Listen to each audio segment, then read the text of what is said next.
rendu systématique, l'archivage défaillant de la documentation ak nos administrateurs ak fort constat boo xam ne ni premier ministre am def na ko aussi du ñëwal li nga xam ne daanaka moo di ni ñuy procéder ak délais yi nga xam ne war nañ ko mën a respecter ak régularisation composition des organes délibérants et surtout dans le contexte actuel mu ne dafa am ay marqué par plusieurs changements institutionnels yoo xam ne ñu nemmeeku la ak yeneen yoo xam ne jund ko mu mel daal ci biir administration ak des profils foofu laa jëm si nee na tamit ak yeneen yoo xamante ni lu muy wane mooy ay profils yoo xam ne dañoo inadéquat par rapport li nga xam ne la leen dénk ba loolu dafa indi ay manquement ci fonctionnement li nga xam ne moo di administration bi ñenn ñi dem ba gis sax ne yenn directeurs généraux yi ak yenn PCA yi ñoom ñoo gën a tax ñu nekk di wax ndax profil yi nga xam ne àndul ak seen wàllum fonctionnement.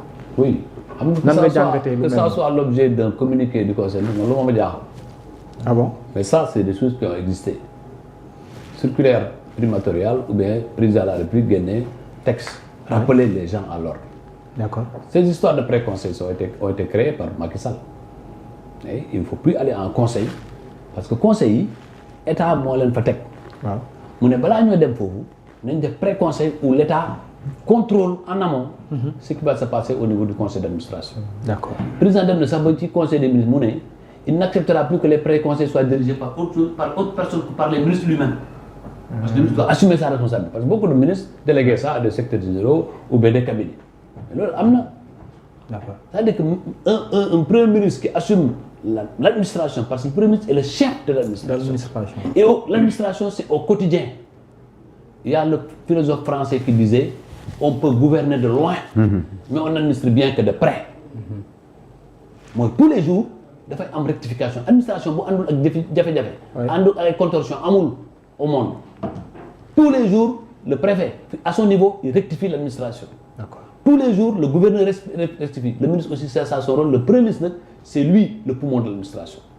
Ces remarques-là c'est des remarques pertinentes qui existent mais man c'est simplement que ça soit dans le truc d'un conseil de ministres alors que tes administrés tu as un moyen de pouvoir t'adresser à eux jusqu'à ce que ku ci def loolu tu as aussi le pouvoir de sanction.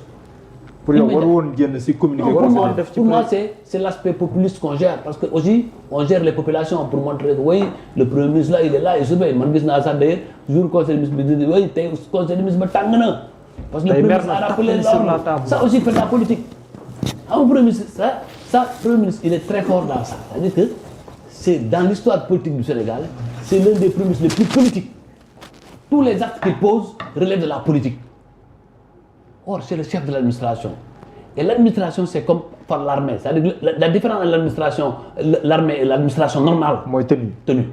Mais c'est le respect de la hiérarchie, c'est le respect des règles. Deux points. Respect des règles préétablies et le respect de la hiérarchie. D'accord. Si tu es correct, tu n'as pas besoin de prendre un tam-tam. Corrige. Les conseils, ci conseil, ci pré-conseil, ci conseil, avec les profils, ça c'est un diagnostic qui a été fait depuis longtemps par les IGE. L'IGE a toujours fait des recommandations au président de la République pour que ces questions-là soient rectifiées. D'ailleurs, la mise en place de ces pré-conseils, c'était une recommandation de l'IGE. Parce que pour mieux assurer la permanence et la présence et la permanence de l'État au sein du conseil d'administration. Par rapport au profil. Foofu noonu. ndax yow da ngay bokk ci ñi di laaj ne comme le président Dramé moom mooy nommé les présidents de conseil d'administration ak ñooñu ñëpp kon bu nekkee les profils sont inadéquats est-ce que nekkul kon. non parfois xam nga parfois aussi foofu dañu expliquer rek. waaw le président de la République buy nommé. oui par décret on lui dit fonction bi hiérarchie bii la.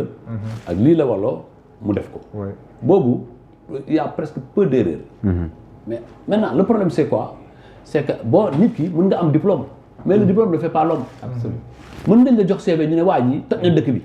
il a tout nga jox ko direction bi il est incapable. mais bu boobaa il faut changer mais c'est pas à ce niveau les problèmes yi di am du si nominal la plupart du temps c'est pas les décrets yi parfois bu ci politique bi duggee lay yàq. parfois ñu xool profil au lieu que ñu def un cadre valable ñu def politique pour régler une question d'une base. mais au-delà de ça le directeur général il nomme yooyu foofu mën na am jafe-jafe d'inadéquation ak d'inadéquation ak profil loolu lay premier ministre wax loolu laa yaakaar ni. loolu lay wax parce que parfois am na ay nominations yoo xam ni qui ne relèvent pas du pouvoir décrétal parce que je ne crois pas que le premier ministre puisse contester des mesures du président de la République et de cette façon. je ne crois pas. je ne crois pas damay jàpp ne rek c'est une mais c'est des problèmes qui existent. En réalité yi muy wax noonu yëpp li premier ministre bi wax noonu yëpp ci ay points yoo xam ne kon c'est des points qu'on nous a toujours rappelé en conseil des ministres. Parce que au conseil des ministres il y a une déclaration du président de la République buy commencé. Il y a une grande déclaration. Le président de la République il fait le tour d'horizon de toutes les questions et dit ñu tànn ci nag lu nga xam ni moo war a génn ci communiqué conseil des ministres. D'accord. leneen li ñu ne ko ça relève de l'administration au quotidien.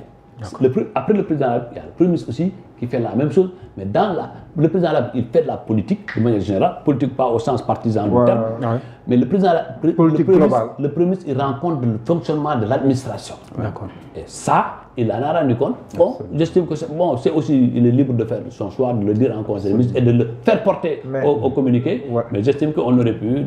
Mais communiqué conseil des ministres, c'est le porte-parole du gouvernement. Moom mooy choisir souverainement la mooy génnam déet wala c'est le premier ministre qui lui dit normalement lii mooy génn. Non, du premier ministre. C'est-à-dire que bu conseil bi pare. dafa am rapport.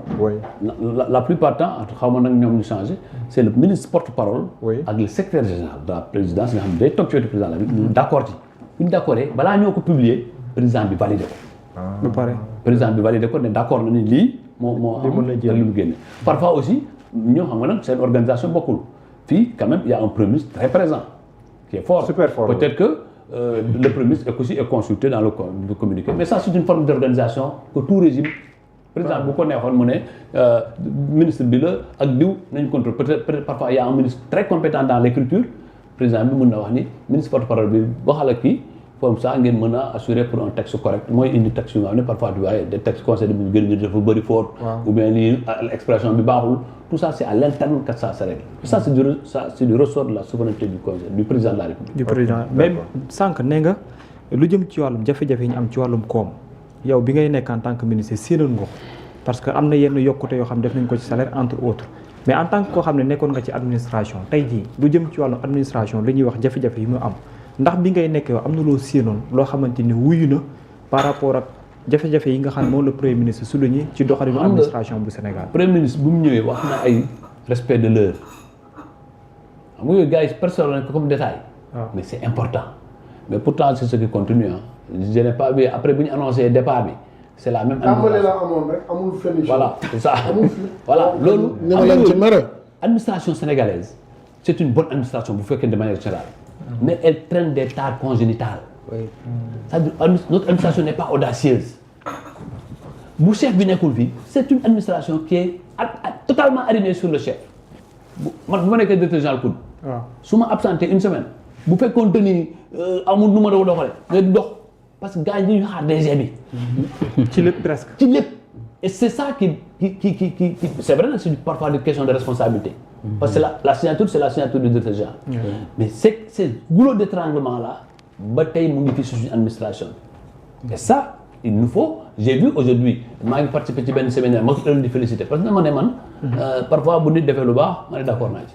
j'ai vu la Sénam le DG de la Sénam engagé benn programme sur la digitalisation de l'administration publique parce que l'administration doit être efficace doit être rapide mais aussi l'administration elle est rendue au nom des usagers fii usagers yi ñoo gën a dee ci suñu administration moi je me rappelle quand j'étais ministre je disais toujours à mes collaborateurs répondez au courrier ba si sama mairie bu may déré Kaffrine les gens n'ont pas l'habitude de répondre au courrier des citoyens mais nit bind na maire ne dama bëgg a liggéey mais tontu ko nga def aw ma liggéey j'ai bien reçu ta lettre ce reste bi mais malheureusement ci li ma yor nii mënu ma la jox liggéey il est content moi je me rappelle Jean-Paul Diaz j'étais jeune étudiant may ñefe def ay journées culturelles à Kaffrine ak lii ma bind Jean-Paul Diaz il était ministre chargé de l'intégration africaine ma toog ma rek poste ñu convoqué ma ñu ne kaay wuyu mu nekk lettre Jean-Paul Diaz cette lettre là jusqu'à présent maa ngi mu ngi koy yor te pourtant Jean-Paul Diaz dafa ma ne conférence bi may invité bëggoon naa ci ñëw mais malheureusement dama war a dem en sommet de l'Union africaine et je ne pourrais pas je pourrais vous envoyer quelqu'un si vous le souhaitez mais cette lettre là je l'ai gardée mais ñun suñu administration duñ tontu suñu administration elle est écrasante usager bi amul importance ça c'est une erreur et je pense que jubanti bi foofu la war a accès. lan ngay tontu ci ñi leen jiiñ na yéen moment bi ngeen waroon a def des efforts. oui ak une reconstruction. vous étiez dans l'aspect politique. non mais ba dem ba politiser l'administration. tu sais loolu laay wax ci Seydina Ousmane. ma ne ko su toon suñuy erreur duñu génn ci réew mi. ah oui bien sûr. c'est parce que nous avons commis beaucoup d'erreurs que aujourd'hui mais gars yi dem élection sanctionné. waaw ñoom nag dañoo commencé 1 an erreur yi commencé ratatatata moo tax nag il faut qu'il fasse attention. xam nga man je ne souhaite pas qu'il y ait une instabilité dans ce pays. Je ne souhaite pas qu'il échoue. C'est pas ma vocation. Moi, je suis un citoyen né dans ce pays. Man ñu duuma fu nga xam ni de cuillère d'or lañ ma jox. te bu réew mi jaxasoo woon fii du ma am benn réew moo jëm fii lay des. kon nag damay bëgg ñoom ñuy doxal lu baax. mu dox bu doxee c'est ma famille qui va le sentir le premier. D'accord. Mais loolu nag il faut quand même moo tax ma ne il faut maintenant un cadre. ñu bañ a def ni di Seydina Ousmane rek jël affaire rek di dóor.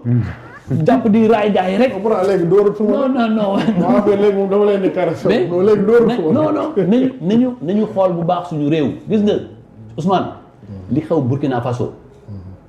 Burkina tam amoon na Thomas Sankara. ñii gëmlu 1 an après vous avez vu ce qui s'est passé 2 ans quelques années après vous avez vu ce qui s'est passé avec Blaise. Et c'est des pays aujourd'hui qui sont dans l'instabilité la plus totale. Le Mali on nous parlait de ATT. de Alpha Omar Konaré, c'est tous des produits dont on disait que c'était des révolutions. Vous avez vu ce que ça a donné. À un moment, on a fracturé notre société. Nous avons fracturé le Sénégal. Parce que le Sénégal, ce n'est pas pour nous. Mais le Sénégal nous dépasse. Et c'est des années encore à venir. Vous pouvez créer des cassures qui vont tuer ce pays. Un jour, on le regrettera. Moi, je me refuse moi d'être dans une opposition nihiliste qui dit, qui sànni lépp lu nekk gars yi defuñ fi dara. moom la sa gars yi di reprocher. ah mais man loolu dama koy assumer. d'accord El Malick Ndiaye ci assemblée. ñu ngi koy critiquer ci oto yi d'accord. am na ñu koy critiquer du bëri mais am na lu mu def. man l'autre jour gis naa débat serein à l'Assemblée nationale. serein à l'Assemblée nationale. muy tooñante ak opposition mais c'est ça cette image là qu'on aurait souhaité avoir. mais nga gis Guy Marius Sagna bu gàddu urne. mais loolu. Barthélémy yaay buddi micro. ñii di buddi micro. Barthélémy buddi li fi micro. quand même ce n'est pas des images qui vont. boo demee ci àddina lu tukki nag lu ñu xam. man su ma tukkee fii. c'est nga foog ne sëñ Ousmane. ou bien aussi Mansour. bu ma tukkee dem bitim réew. nga foog ne man ñu wane une image du Sénégal ça bu négatif ça me fait plaisir. quel que soit ma statut d'opposant. Absolument. Mais je ne suis pas du genre. qui vont rire. Sur le régime parce que je suis à l'étranger pour le Sénégal. Quand il s'agit de défendre le Sénégal, on défend le Sénégal. Alors esprit sport bi sax moo la gën a fort. non loolu je ne sportif bi la mooy. non moi je pense que je partage la même conviction.